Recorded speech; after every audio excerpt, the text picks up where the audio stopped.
Well, yesterday's earthquakes were the biggest in this region since 1939. The frontier region between Turkey and Syria is one of the world's most active in terms of seismic movement.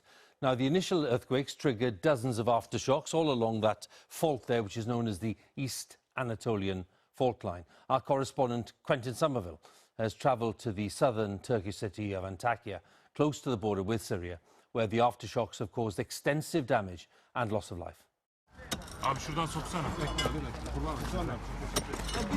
With pickaxe and hammer, determination and hope, they dig for lost relatives in Antakya. This backbreaking work falls to these men. The city and their country are overwhelmed, and the lives of those trapped in here depend on them.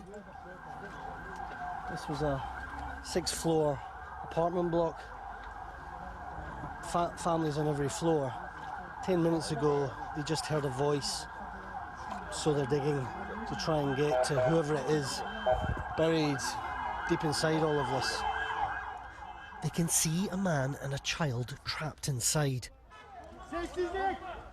Again, they hear something, so they call for silence, and they wait.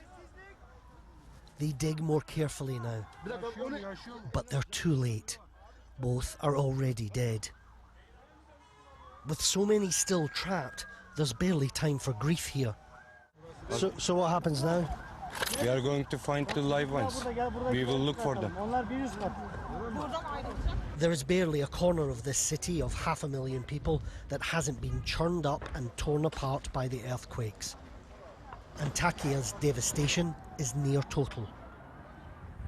This is the scene all across Antakya. It's not just individual buildings that have come down, it's entire city blocks. And there are groups of men on top of most of these piles of rubble, listening carefully, listening out for survivors. But they know that it will soon be 48 hours since the first earthquake struck. And every minute that goes by, every hour that passes, lessens their chances of finding survivors here. And the people here know it. You won't return to help, this woman shouts at the police. You're lying. I don't accept you abandoning us.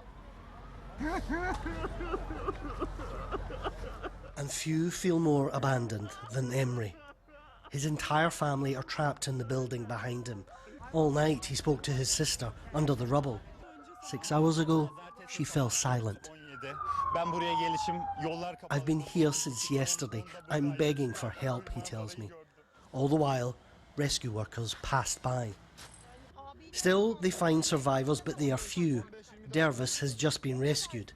I was 36 hours underground. I'd lost all hope, he tells me. Corpses crowd every pavement here. In a city where time is running out for the living, the dead must wait. Quentin Somerville, BBC News, Antakya, southern Turkey.